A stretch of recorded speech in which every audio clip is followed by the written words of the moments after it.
안녕하세요. 저는 40대 초반의 남성으로 제가 어디서 사는지 여러분께 직접 말씀드릴 수는 없지만 2년 전 정말 제 인생을 바뀔 정도로 기적과도 같은 일을 경험한 적이 있습니다. 신문이나 방송에서만 나오는 줄 알았던 일을 제가 겪게 되니 이게 정말 현실인가 싶으면서도 아직 믿기지 않을 때가 가끔 있습니다. 그만큼 제가 겪었던 일은 사람이 살면서 평생 가도 겪지 못할 만큼 엄청난 것이었으니까요. 그 당시 저는 오랫동안 다니던 회사가 갑자기 작은 문제로 문을 닫으며 하루아침에 백수가 되었던 시절이기도 했습니다. 그런데 그런 저희 불행을 동생놈은 같이 슬퍼하기는커녕 제가 그 일로 자신에게 손을 벌릴까봐 벌벌 떨면서 선을 긋더라고요. 그래놓고는 가뜩이나 없는 형편에 저를 이용해 등골까지 빼먹으려고 했던 놈이었죠. 그러다가 결국 경찰까지 부르는 일까지 벌어지긴 했지만요. 아직도 그 생각을 하면 동생놈이 제 친동생이 맞는지 의심스러울 따름입니다. 그 당시 저는 사실 작은 중소기업에 다니는 평범한 직장인으로 아이 둘을 가진 아빠였습니다. 대한민국 어딜 가나 볼 수 있는 아저씨라고나 할까요? 돈을 그리 많이 벌지는 못했지만 알뜰히 살면 저희 가족들과 충분히 행복하게 살 수 있는 형편이었고 그 전에 감사하며 성실히 살아가고 있었습니다. 게다가 저희 든든한 지원군인 저를 믿고 응원해주는 아내가 있어 이 힘든 세상 고비고비 넘기며 잘 살아왔다고 자부할 수 있었고요. 그런데 그런 저에게 예기치도 못한 큰 사건이 생기고 맙니다. 그 당시 회사가 코로나 상황에서 버티지 못하고 갑자기 문을 닫게 된 것입니다. 그렇게 저는 아무런 준비도 없이 갑작스레 직장을 잃고 하루아침에 백수가 되고 말았습니다. 젊은 시절부터 다녔던 회사가 한순간에 망하고 나니 험하다는 생각과 함께 앞으로 저희 가족들을 뭐로 먹여 살릴지 가장의 입장에서 큰 고민이 되었죠. 그렇게 이것저것 고민을 하며 혼자 상심하고 있자 아내가 저를 위로해 주더라고요. 여보, 미안해. 괜히 능력 없는 나 같은 남자 만나서 당신이랑 아이들까지 고생시키는 것 같아서 내가 면목이 없다. 당신은 무슨 말을 그렇게 해?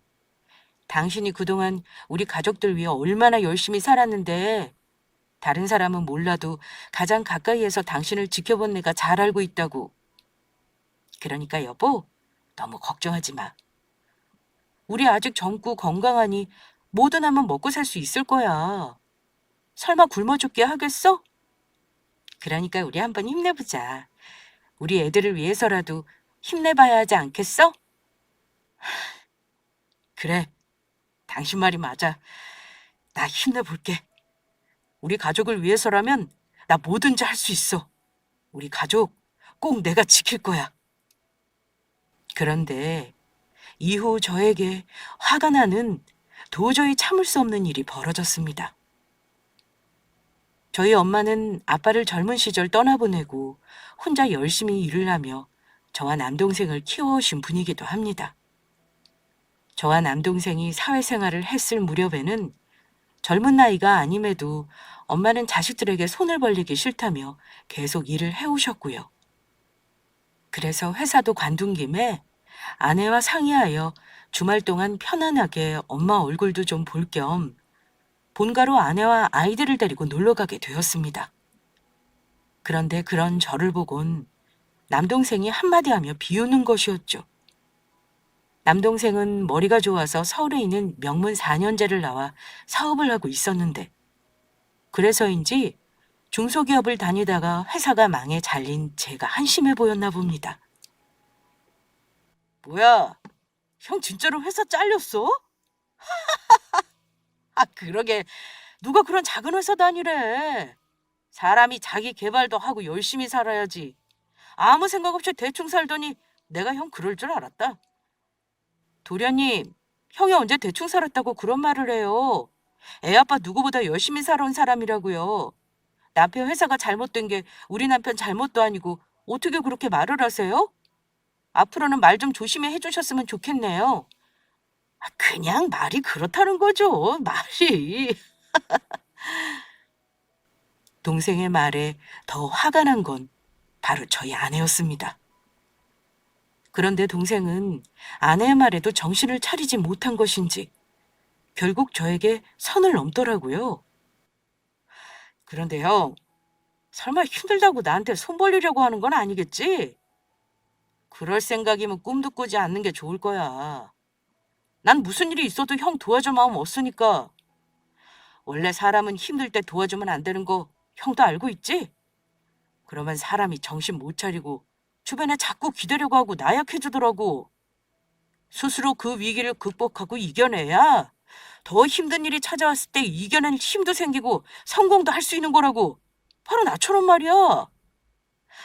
그래서 내가 마음만 먹으면 형 우리 회사 취직시켜줄 수도 있지만 이게 다 형 생각해서 안 도와주는 거니까 그렇게 하려고. 성공한 사람으로서 형에게 특별 과외를 해준다고나 할까? 그렇다고 너무 고마워할 필요는 없고. 걱정하지 마라. 어차피 너한테 처음부터 손 벌릴 생각은 하지도 않았으니까. 그런데 내가 궁금한 게 있는데 위기가 왔을 때 스스로 사람이 극복해야 하는 거라면서 넌 왜 대학교 들어갔을 때 너 스스로 아르바이트해서 돈 벌 생각 안 하고 나한테 손 벌리면서 대학 등록금이나 용돈 보태달라고 했어? 우리 집이 넉넉한 형편도 아닌데 그때 왜 그랬냐고? 너 도와주느냐고 나랑 네 형수가 고생한 건 알고 있지? 그때 너 분명히 돈 벌면 갚을 거라고 했는데 그 돈 언제 갚을 거냐? 너 지금 돈도 잘 버니까 지금 갚으면 되겠다. 내 말이 맞지? 오, 시간이 벌써 이렇게 됐나? 오늘 밖에서 거래처랑 약속 있는 거 깜빡했네. 그러면 형, 난 바빠서 이만 가봐야 할 것 같아서 그 이야기는 나중에 하자. 제 이야기에 찔렸는지 동생 녀석은 갑작스레 약속에 있다는 핑계를 대며 자리를 피하려고 하더라고요. 물론 동생이 스스로 사업을 해 성공에 잘 나가고 있는 건 맞지만 동생 혼자 힘으로 잘 된 것은 아니었거든요. 물론 대부분 엄마가 남동생을 열심히 뒷바라지 하시긴 했지만 동생이 대학 다닐 때부터 저와 집사람이 도와준 목도 있었습니다. 저희가 형편이 되어 도와주었다기보다는 저희 엄마를 도와 남동생이 조금이라도 잘 됐으면 하는 마음에서였죠. 그런데 개구리 올챙이적 생각 못한다고 저희가 도와달라고 손을 벌릴까봐 선을 그으며 저를 무시하며 해서는 안 되는 말까지 서슴없이 했던 겁니다. 괘씸하게도 말이죠. 그래서 저도 어차피 받을 생각도 없었지만 조금 치사해 보이더라도 동생놈 정신 좀 차리게 과거 도와줬던 이야기를 꺼내니 자리를 급하게 피하려 하는 것이었습니다. 그런데 그런 동생의 모습에 저희 엄마도 참기 힘들었는지 갑자기 외출한다고 일어선 남동생의 뒤통수를 크게 후려치시더라고요. 이 철딱서니 없는 배은망덕한 놈아. 네놈이 대학 졸업하고 지금 잘 나가게 된 게 누구 덕분인데 어디서 누굴 훈계하면 잘난 척이야. 그리고 그동안 네가 형한테 도움받은 거 생각하면 어려운 형 조금 도와줄 수도 있는 거지. 어디서 싸가지 없는 말이나 하고. 원래 힘들 때 사람 도와주면 안 되는 거면 너는 돈도 많이 벌면서 왜 우리 집에서 사냐? 나도 너 없이 편하게 좀 살게. 당장 내 집에서 나가. 나가라고! 아이, 엄마까지 왜 그래? 알았어. 앞으로는 그러면 내가 집세 내면 될 거 아니야. 그깟 돈 얼마면 되는데. 이게 그러고도 정신을 못 차렸어? 너 오늘 나한테 오랜만에 혼 좀 나봐라. 내가 저런 것을 낳고 미역국을 먹었지. 그나마 다행이라면 동생을 빼면 나머지 가족들은 전부 제 편이란 것이었죠. 그리고 그날 동생의 말을 듣고 서럽고 억울한 마음에 아내와 다짐을 했죠. 지금은 우리가 비록 많이 힘들지만 꼭 동생보다 더 성공해 보란 듯이 잘 살아보자고요. 그래서 다시는 이런 서러움을 겪지 말자 이야기했습니다. 그래서 일단 앞으로 뭘 해먹고 살지 그 고민부터 하기로 했어요. 그런데 제가 나이가 있고 코로나로 모두 힘들다 보니 뽑아주는 회사가 쉽게 나타나지 않더라고요. 그래서 아내와 곰곰이 생각해보니 어차피 회사에 다시 들어가게 돼도 결국에는 어느 정도 나이가 들면 퇴직을 할 수밖에 없는 상황이 올 것 같더라고요. 결국 나중엔 먹고 살기 위해선 내 가게를 차려 장사를 할 수밖에 없는 것이었습니다. 해서 지금 조금 고생이 되더라도 내 가게를 차려 장사를 해보자는 마음이었죠. 그렇게 아내와 함께 시작하기로 한 것이 바로 프랜차이즈 치킨집이었습니다. 사실 예전부터 아내와 나이가 들어 퇴직을 하면 무얼 할지 가끔 대화를 나눈 적이 있었는데 그때마다 저나 아내가 하고 싶어 했던 일이 바로 치킨집이었거든요. 그런데 막상 치킨집을 차리기에는 저희가 가진 돈으로는 부족한 상황이었습니다. 가맹비며 인테리어 비용에 그리고 가게 임대료까지 저희 상황에서는 적잖이 큰 돈을 투자해야만 했습니다. 그래서 저희는 그동안 모아뒀던 돈이랑 저의 퇴직금에 살고 있는 집의 전세자금을 빼서 월세로 이사가며 가게를 시작하게 되었죠. 그런데 교육을 받고 가게 인테리어를 하며 막상 장사를 시작하니 저희 부부가 기대했던 것과는 너무도 달랐습니다. 코로나라도 대부분의 치킨집은 배달이랑 포장이 늘면서 오히려 장사가 잘 된다고 했는데 저희 가게 사정은 정반대였거든요. 가게 위치 때문인지 상권 때문인지 무슨 이유 때문인지는 모르겠지만 장사가 잘 안 되고 있었으니까요. 그때는 꼼꼼히 준비한다고 준비해서 연 가게였지만 힘든 시기 너무 대책 없이 가게를 열었나 하고 잠시 후회가 되기도 했습니다. 그때는 치킨집을 연 지 얼마 안 된 시기라 초짜 사장으로 아는 것도 제대로 없는 상태였으니까요. 무작정 열심히만 하면 가게가 무조건 잘 될 거라 생각했던 것이었죠. 하지만 가게는 나아질 기미가 보이지 않았고 계속해 적자를 보는 상황에서 당장 내일 망해도 이상할 게 없는 상태라 걱정이 이만저만이 아니었습니다. 하지만 저희를 속상하게 하는 일은 그뿐만이 아니었죠. 가게를 개업하고 5개월쯤 지났을까. 저희 가게가 장사가 안 되는 걸 알면서도 동생은 굳이 그런 저희 가게를 찾아와 초를 치고 말았으니까요. 말로는 저희 가게 개업을 축하하기 위해 찾아온 거라고 했지만 동생이 저희 가게를 찾아온 목적은 다른 곳에 있었던 것입니다. 동생이 저희 가게 앞에 바로 타고 온 차를 주차하더니 클락션까지 시끄러울 정도로 빵빵 울리며 저에게 밖으로 나와보라고 하더라고요. 그래서 동생 말대로 가게 밖으로 나가자 외제 고급 승용차를 끌고 와서는 잔뜩 어깨에 힘을 주며 저에게 말하더군요. 형, 내 차 보여? 내가 하는 사업이 워낙 잘 나가야지. 아이, 그래서 얼마 전에 큰 마음 먹고 한 대 뽑았어. 어때, 좋지? 외제차 타고 다니는 내가 부럽지?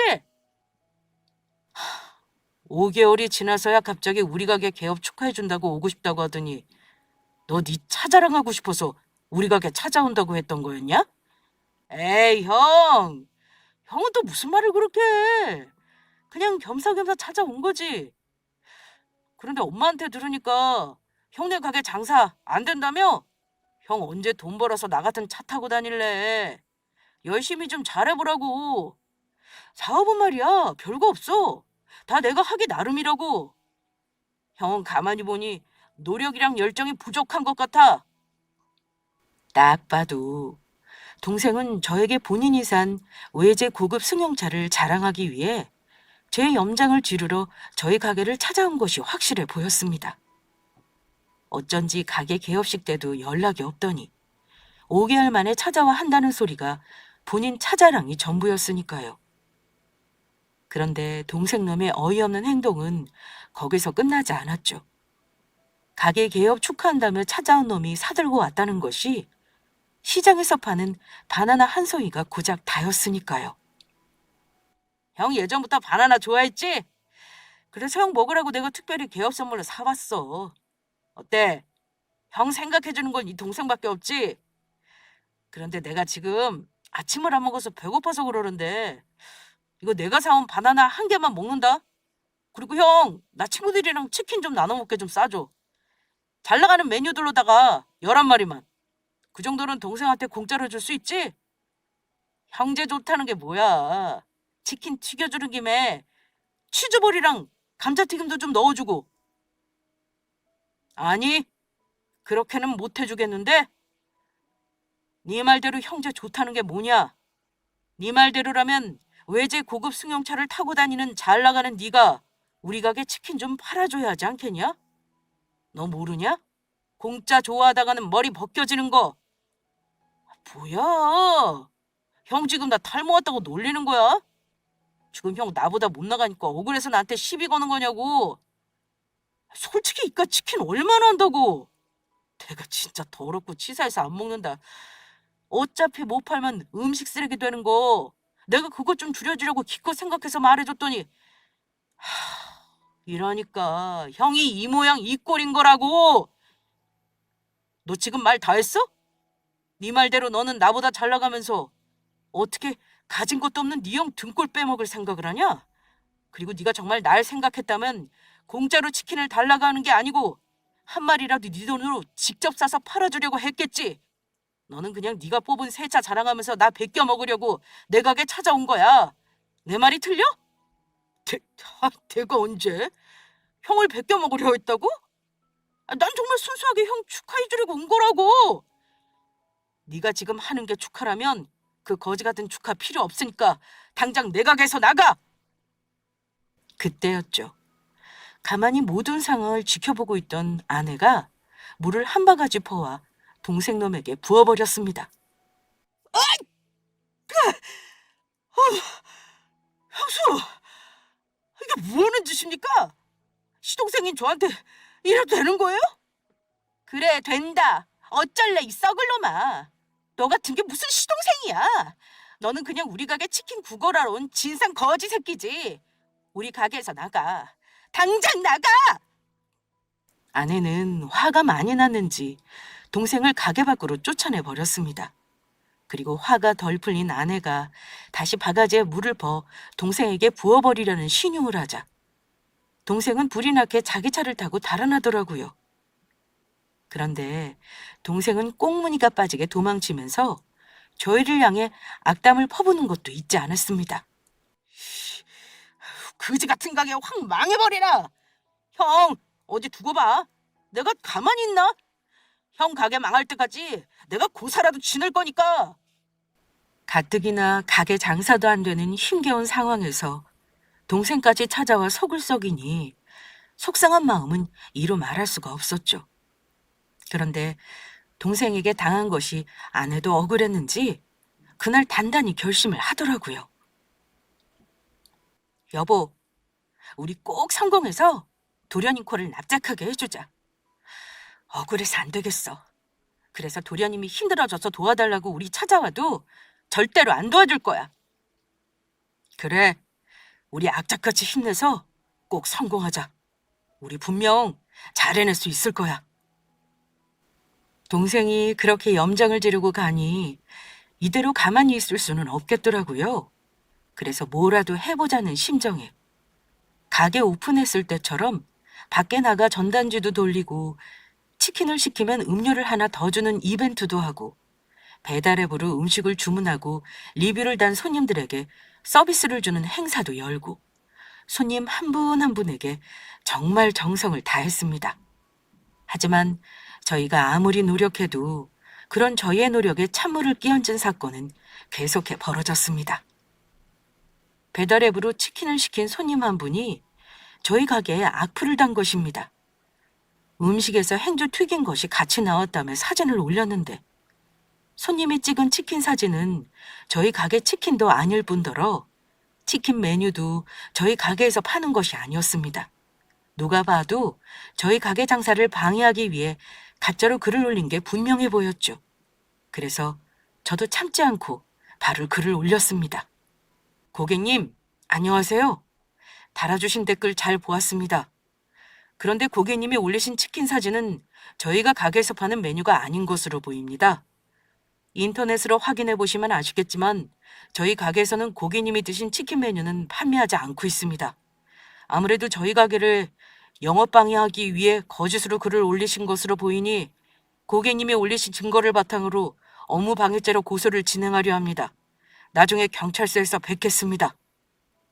그리고 제가 고소하겠다는 글을 올리자마자 겁을 먹은 것인지 악플러가 올린 글은 1시간도 지나지 않아 지워버리더라고요. 이쯤 되니 아내와 저는 고민을 하게 되었습니다. 저희가 최선을 다한 다음에 욕을 먹은 것은 상관없지만 장사도 안 되는데 자꾸 안 좋은 일들만 생기니 치킨집을 하는 건 저희와 인연이 아닌가 싶었던 것이죠. 그래서 정말 집사람과 심각하게 가게를 접어야 하는 건 아닌지 고민을 하게 되었습니다. 그런데 그 와중에 동생놈이 다시 저희 가게를 찾아와 속을 썩이더군요. 그날 아내가 가게에서 자신을 쫓아낸 것에 대해 앙심을 품은 것인지 저희 가게 매상을 올려주겠다고 친구들을 데려와 치킨과 음료를 한가득 시키더라고요. 그것도 저희 가게에서 쫓겨날까봐 제한 인원에 딱 맞춰서요. 그 전에 일도 있고 동생의 행동이 걱정되지 않은 건 아니었지만 설마 친구들까지 데리고 와 저희 가게에서 큰 말썽을 부릴까 싶어 아무런 의심을 하지 않았습니다. 하지만 설마가 사람 잡는다고 그날 동생은 기어이 저와 인연을 끊는 사고를 치고 맙니다. 동생이 찾아왔던 곳은 저녁 시간이었는데 영업 제한 시간이 가까워졌음에도 나갈 생각을 하지 않는 것이었습니다. 그래서 동생과 동생 친구들을 억지로 내보내려고 하니 안 나가겠다고 버티며 동생 놈이 글쎄 치킨값을 내지 않으려 하는 것이었죠. 그것도 말도 안 되는 핑계를 대면서요. 저번에 형이 내가 치킨 11마리 싸달라는 거 안 싸줘서 오늘 내가 친구들 데리고 와서 일부러 먹은 건데? 그러니까 우리 돈 낼 필요 없지? 저번에 형이 나 치킨 11마리 안 싸준 값으로 퉁치면 되는 거잖아. 너 그러면 지금부터 무전 출식할 생각으로 우리 가게 왔다는 거야? 무전 출식이라니. 그깟 치킨값 얼마나 한다고. 형은 왜 자꾸 가족끼리 돈을 받으려고 해? 너 정말 이렇게 나올 거냐? 정말 형제끼리 끝장을 보자는 거지? 그래, 이렇게 나올 거다. 어쩔래? 왜? 형 경찰이라도 부르려고? 어디 한번 부를 수 있으면 불러보든지. 나 하나도 안 무서우니까. 동생은 아마도 제가 지 친형이기도 하니 절대로 동생 놈을 경찰에 신고할 수 없다고 생각한 것 같았습니다. 하지만 동생 놈은 알지 못했을 겁니다. 제가 정말 한다면 하는 사람이라는 걸 말이죠. 형제도 형제 나름이라고 힘든 자기 형제를 걱정하고 위해주기는커녕 남보다 못하게 대하면 못 살게 구는데 어떻게 그런 인간을 동기간이라고 할 수 있을까요?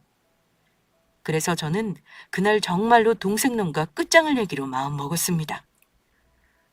그래, 네가 그렇게 정 원하면 경찰 불러줄게. 여보, 우리 가게 찾아와서 무전 취식한 이 도둑놈들 지금 당장 112에 신고해. 아내는 제 말에 경찰서에 신고를 했고 얼마 지나지 않아 경찰관들이 경찰차를 타고 달려왔습니다. 그제야 동생과 동생 친구들까지 겁을 먹고 안절부절 못하며 저에게 싹싹 용서를 빌더라고요. 형님, 잘못했습니다. 이번만 봐주시면 다시는 안 그럴게요. 저희가 잘못했습니다. 형 미안해. 이번만 제발 봐줘라. 그냥 형이 치킨 가지고 너무 치사하게 나오니까 열받아서 내가 그랬던 거지. 다른 뜻은 없었어. 진짜야. 치사해? 지금 누가 누굴 보고 치사하다는 건데? 너 형 뻔히 장사 안 돼서 어려운 거 알면서 도와주기는커녕 그 없는 살림에 꼭 빈대를 붙고 싶었냐? 당장 내일 가게 망해서 문 닫게 생긴 마당에 어떻게 이럴 수가 있냐고? 네가 한 행동은 당장 내일 죽을 사람한테 빨리 죽으라고 죽어라 패는 거랑 다를 바 없다고. 야 김준식, 너 어떻게 된 거야?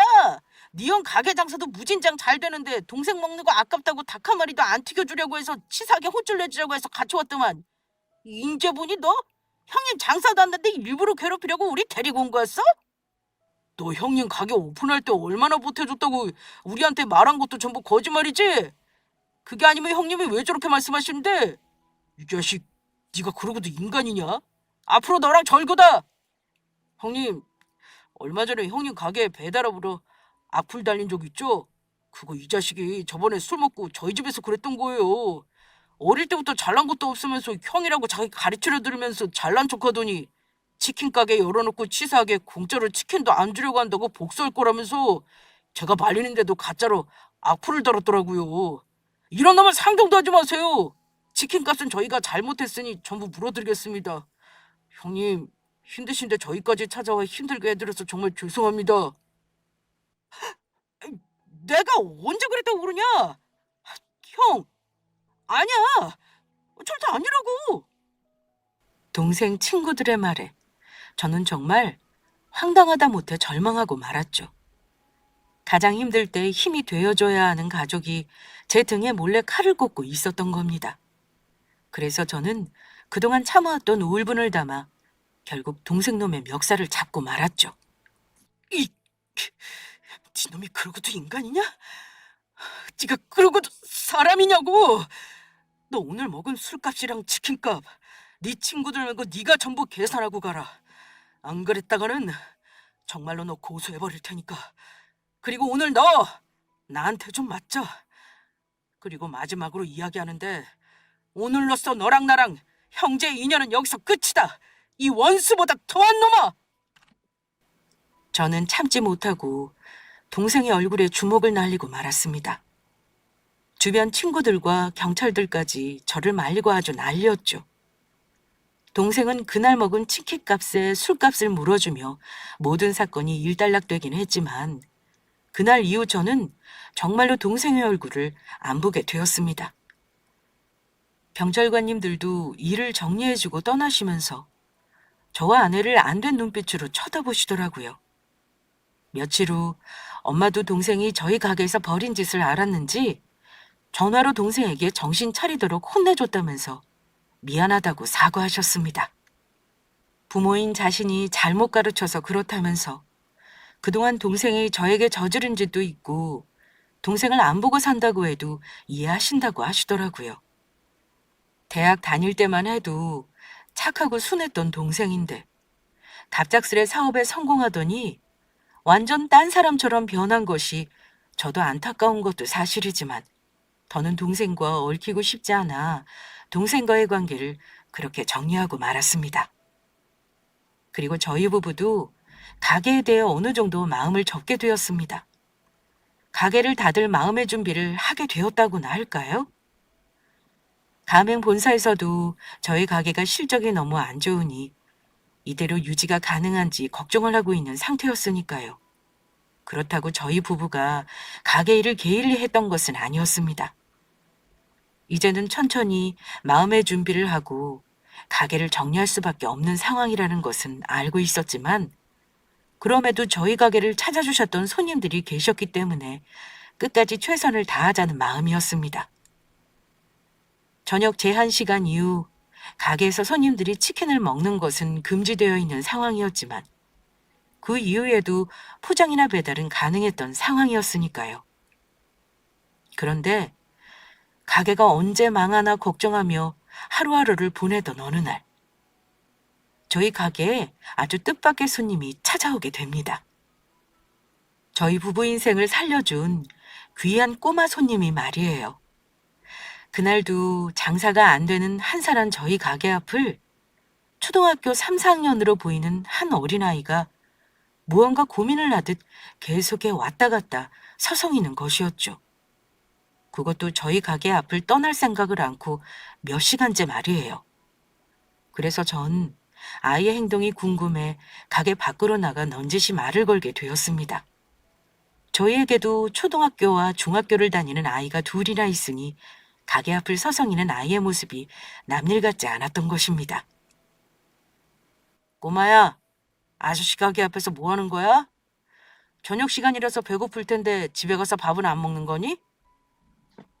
아니요. 조금만 있으면 엄마 퇴근 시간이라 엄마 오면 그때 같이 먹으려고요. 아저씨 가게 앞을 왔다 갔다 한 건 조금 고민이 있어서 그랬어요. 고민? 도대체 무슨 고민이기에 그런 건데? 사실은 엄마가 혼자 저 먹여 살리느라고 고생이 많으시거든요. 매일 밤늦게까지 일하고 돌아오시고, 그래서 제가 도와드릴 수 있는 건 엄마 오기 전에 집안 청소하는 거랑 학교 친구들이랑 싸우지 않고 사이좋게 지내는 거랑 엄마 말씀 잘 듣는 거밖에 없어요. 그런데 오늘 엄마 생일인데 엄마가 치킨을 좋아해서 엄마 생일 선물로 사주고 싶은데 치킨이 너무 비싼 것 같아서 제가 가진 돈이 얼마 없어서 고민 중이었어요. 아저씨, 혹시 가게에 1,000원짜리 치킨도 있나요? 아저씨, 혹시 엄마 생일인데 1,000원밖에 없어서 치킨 1,000원어치만 주실 수 있어요? 아이의 말에 저는 마음이 아팠습니다. 아이는 딱 보아도 형편이 그리 좋아 보이지 않았거든요. 깔끔한 모습을 하고 있긴 했지만 입은 옷이며 가방이며 전부 누구한테 물려받아 얻어 쓴 것처럼 오래되고 낡은 것들이었습니다. 아이가 상처받을까 직접 물어볼 수는 없었지만 아이는 아빠 없이 엄마랑 단둘이 사는 것처럼 보였어요. 그런 아이가 엄마 생일 선물을 해주고 싶다며 저희 가게 앞을 서성이기까지 얼마나 큰 용기가 필요했을지 그 생각을 하니 많이 안타까웠던 것입니다. 그래서 저는 이왕 장사도 안 되고 가게를 접기로 마음도 먹은 거 아이에게 작은 선물을 해주자는 생각이었습니다. 장사를 접기 전 아이에게 선행을 하며 작은 추억을 만드는 것도 나쁘지 않아 보였으니까요. 게다가 저도 아이를 키우는 부모로서 어린 나이에도 자기 엄마를 생각하는 아이의 예쁜 마음을 모른 척을 할 수 없었거든요. 그런데 만약 제가 공짜로 아이에게 치킨을 주게 된다면 아이가 혹시 자존심이 상할 수도 있는 일이라 저는 하나의 꾀를 내기로 합니다. 우와, 마침 잘 됐다. 아저씨 잘 되긴 뭐가 잘 돼요? 너도 우리 가게 앞에 자주 오다 가다 했으면 잘 알고 있었을 거야. 요즘 우리 가게에서 이벤트를 하고 있었거든. 치킨을 사가는 100번째 손님에게는 1,000원만 내면 치킨 2마리를 선물로 드리기로 말이야. 그런데 마침 네가 딱 우리 오늘 가게 100번째 손님이지 뭐니? 아저씨, 그게 정말이에요? 정말 제가 오늘 아저씨 가게 100번째 손님이에요? 그래. 그러니까 아저씨가 지금 치킨 2마리 튀겨줄 테니까 조금 있다가 집에 가면 엄마 기다렸다 같이 맛있게 먹도록 해라. 아저씨, 저 진짜 신나요. 정말 고맙습니다. 저는 아이의 사연을 대충 아내에게 설명해주고 아내와 함께 온 정성을 다해 닭을 튀겼습니다. 저희 가게 치킨을 먹고 아이와 아이 엄마가 잠시나마라도 행복하길 바라는 마음으로요. 그래서 저희 가게에서 제일 잘 나가는 메뉴 치킨 2마리를 튀겨서 음료와 사이드 메뉴와 함께 아이에게 건네주게 되었습니다. 제가 아이에게 치킨을 건네자 아이는 해맑게 웃으며 너무 기뻐하더라고요. 아저씨, 아줌마 정말 고맙습니다. 오늘 제 인생에서 제일 행운의 날 같아요. 제가 나중에 커서 어른 돼서 돈 많이 벌면 맨날 아저씨 집 단골할게요. 그래. 아저씨도 그때까지 열심히 장사하고 있을게. 당 무거우니까 조심해서 들고 잘 가렴. 네. 아이는 고맙다고 몇 번이나 말하고 신이 난 발걸음으로 치킨 2마리를 두고 집으로 향했습니다. 그리고 저희도 그날부터 가게를 정리할 준비를 하기 시작했죠. 그런데 얼마 지나지 않아 저희에게 엄청난 일이 벌어졌습니다. 아이에게 치킨을 선물로 하고 일주일 정도 시간이 지났을 때쯤 갑자기 저희 가게에 검은 양복 차림의 사람들이 들이닥친 것입니다. 아내와 저는 갑작스런 상황에서 당황하며 곤란해하고 있었죠. 그런데 거기서 가장 똑부러지게 생긴 한 여성분이 갑자기 저와 아내에게 명함을 내밀었습니다. 안녕하세요. 저희는 본사 마케팅 팀에서 나왔습니다. 그리고 저는 본사 마케팅 팀 팀장입니다. 네. 안녕하세요. 본사 마케팅 팀 팀장이라 소개한 사람의 말에 저는 그제야 왜 검은 양복을 입은 사람들이 저희 가게에 들이닥쳤는지 직감할 수 있었습니다. 가게를 처음 차려봐서 잘은 모르지만 가게가 장사가 안 되니 그만 가게를 정리하고 접으라고 직접 통보하기 위해 찾아왔나 싶었던 것이죠. 최근 들어 이상하리만큼 가게 손님이 늘긴 했지만 그렇다고 가게를 유지할 만큼의 수준은 아니었으니까요. 그래서 저와 아내는 드디어 올 것이 왔다는 생각에 이야기를 하려 했습니다. 언제쯤 가게를 정리하면 될까요? 안 그래도 가게가 장사가 안 돼서 정리할 생각을 하고 있었습니다. 그래도 내일 당장 접으라는 소리는 아니시죠? 저희도 가게 정리할 시간도 필요하고 건물 주인분께도 가게 내놓는다고 말씀을 드려야 할 것 같아서요. 남편 말이 맞아요. 그래도 가게 정리할 시간은 주셨으면 좋겠습니다. 저희가 오늘 찾아온 것은 그 이유 때문이 아니고요. 아무래도 그 소식을 아직 모르시는 것 같아서 사장님 두 분께서 급히 보셔야 할 게 있는 것 같습니다. 그렇게 말하며 마케팅팀 팀장이라는 분이 저희 부부에게 보여준 것은 어느 SNS에 나돌고 있는 한 인기 게시물이었습니다. 그리고 저는 그 인기 게시물을 확인한 순간 깜짝 놀라고 말았죠. 상호는 가려져 있었지만 SNS에 저희 가게 사진이 대문짝만하게 떡 찍혀서 돌아다니고 있었으니까요. 두 천사 부부가 운영하는 치킨집으로요. 알고 보니 그 인기 게시물은 저희 가게에서 얼마 전 1,000원으로 치킨 2마리를 사갔던 아이 엄마가 직접 올린 것이었습니다. 저희 가게 사진을 올리면서 본인 사연을 함께 말이에요. 내용은 이러했습니다. 오늘 제가 너무 감동적인 일을 겪어 이곳에 글을 올리게 되었습니다. 사실 저는 3년 전 교통사고로 남편을 잃고 아이와 단둘이 살고 있었습니다. 오늘도 회사에서 늦게 퇴근을 하고 집에 가보니 아이가 신이나 치킨 2마리를 사와 저를 기다리고 있더라고요. 제 생일 선물로 준비했다면서요. 저는 그 말을 듣는 순간 정말 깜짝 놀라고 말았죠. 순전히 제가 능력이 부족해서이지만 저희 집이 다른 집만큼 형편이 좋은 것도 아니고 아이에게 주는 용돈이라고는 한 달에 5,000원이 다인데 무슨 돈으로 치킨을 사왔나 싶었던 것이죠. 아이가 제 생일 선물을 해주고 싶은 마음에 혹시 남의 돈이라도 훔쳐 치킨을 사온 것인가 싶어 아이를 추궁하려 했었어요. 근데 아이가 용돈을 쓰고 남아있던 1,000원으로 치킨 2마리를 사왔다고 말하더군요. 아이가 치킨을 사왔던 가게에서 100번째 손님으로 이벤트에 당첨이 되었다면서 사장님이 1,000원에 치킨 2마리를 주셨다는 것이었습니다. 아이의 말을 듣고 저는 눈물을 흘릴 뻔했습니다.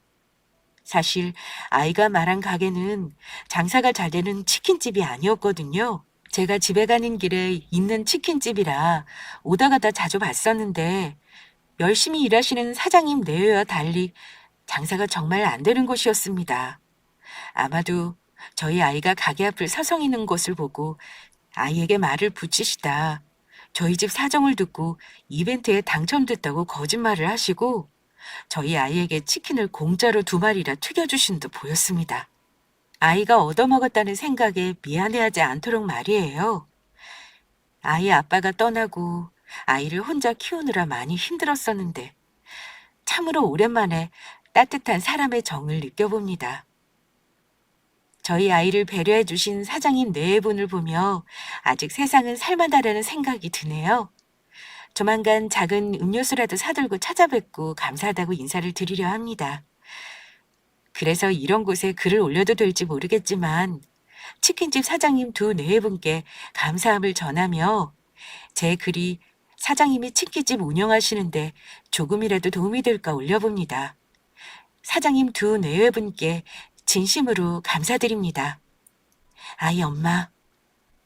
아이 엄마가 올려주신 사진만 봐도 저희 동네 사람이라면 아이 엄마가 말한 집이 바로 저희 가게라는 걸 알 수 있었습니다. 어쩐지 요 며칠 조금씩 장사가 잘 된다고 싶었는데 아무래도 아이 엄마가 올린 글을 읽은 사람들이 아름아름 찾아 일부러 저희 가게로 와주신 듯 보였습니다. 아래 댓글을 보니 저희 가게 위치를 알려주는 분들도 계셨으니까요. 아이 엄마가 올린 게시물은 이미 여러 사람이 재편집되어 여기저기 퍼나르면서 인기 게시물이 되어 있었습니다. 저희는 아이에게 치킨 2마리를 튀겨준 것밖에 없는데 아이 엄마의 마음이 고맙고 감사할 따름이었습니다. 그런데 저희 두 부부가 글을 다 읽자 본사 마케팅팀 팀장이라는 분은 정말 깜짝 놀랄 만한 소식을 저희에게 전해주었습니다. 순간 너무 놀라 심장이 멎는 줄 알았죠. 저희 대표님도 사장님 두 네분 사연을 듣고 많이 감동해 하셨습니다. 그래서 대표님 지시로 저희 회사 내부에서도 상의를 해본 결과 사장님 두 분께서 이렇게 좋은 일 하시는데 저희도 가만히 있으면 안 될 것 같아 도움을 드리려 이렇게 찾아오게 되었죠. 사장님 덕분에 저희 회사 이미지도 덩달아 좋아지는 효과도 보고 있고요. 그래서 본사 차원에서 사장님 두 분께 지원을 해드릴까 합니다. 지원이요? 네. 일단 사장님 가게가 자리 잡을 때까지 아무 걱정 없이 운영할 수 있도록 본사에서 매달 내시고 있는 로열티를 3년간 무료로 드리기로 결정을 내렸고, 식자재도 사장님을 포함 코로나 이후 매출이 부진한 가맹집 모두 30% 할인을 해드리기로 결정을 했습니다. 그리고 특별히 사장님 가게는 본사 차원에서 도와드릴 수 있는 부분은 최대한 도와드리려 합니다. 그래서 사장님 가게에 일을 도와드릴 전문 직원 한 분도 2년간 보내드릴 예정이고요. 나머지는 저희 본사에 필요한 부분이 있으면 언제든지 말씀해 주세요. 대표님께서 사장님 전화는 언제든지 잘 받으라고 특별히 따로 지시를 내리셨으니까요. 그게 정말인가요? 정말 고맙습니다. 사실 저희 장사가 너무 안 돼서 가게를 접을 생각이었거든요. 그런데 이렇게 큰 도움을 주시고 정말 고맙습니다. 이게 지금 꿈은 아니죠? 정말 감사합니다. 1,000원으로 치킨 2마리를 아이에게 선물해 준 것이 전부였는데 그 작은 선물이 저희에게 이렇게 기적과도 같은 큰 선물로 되돌아오게 될 줄은 몰랐습니다. 하지만 그 엄청난 기적은 거기서 끝이 아니었어요. 본사 직원들이 다녀간 그날부터 SNS를 보고 손님들이 갑작스레 물밀듯이 찾아오셨으니까요. 배달이며 포장이며 꼭 저희 가게에서 치킨을 먹고 싶다며 멀리서 찾아오신 손님들까지 계셨습니다. 저희 앞에서 치킨을 사기 위해 기다리시는 손님들의 줄을 보며 저에게도 이런 꿈 같은 일이 일어날 수 있다는 것이 그저 신기하기만 했습니다. 손님들 말씀으로는 저희가 좋은 일을 했다며 저희를 돈줄 내주기 위해서 찾아왔다고 하시더라고요. 좋은 일을 하는 사람들은 더욱 잘 되라고 돈으로 돈줄을 내준다고 요즘은 그렇게 말한다고 하더군요. 한마디로 저희 가게가 착한 가게로 소문이 나면서 대박이 나게 된 것입니다. 그리고 손님들의 방문은 일회성으로 끝나지 않았습니다. 손님들의 방문은 꾸준히 계속되었고 저희 가게는 안정적으로 자리를 잡을 수 있게 되었죠. 그리고 시간이 2달쯤 흘렀을까? 드디어 저희가 기다리던 사람들이 찾아왔습니다.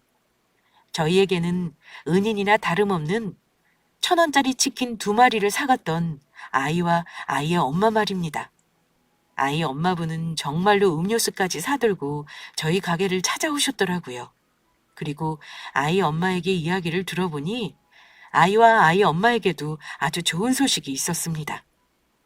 SNS에 올린 글로 아이와 아이 엄마의 사연이 알려지면서 지자체에서 연락이 와 도움을 주기로 했다는 것이었습니다.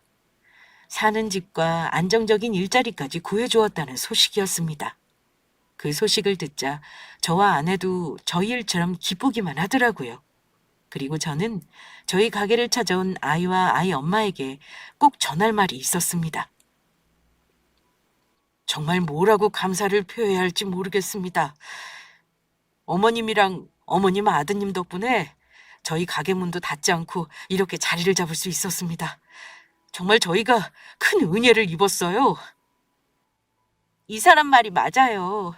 원래는 장사가 너무 안 돼서 가게를 정리하려고 했는데 어머님이 도와주셔서 저희가 이렇게 잘 살았습니다.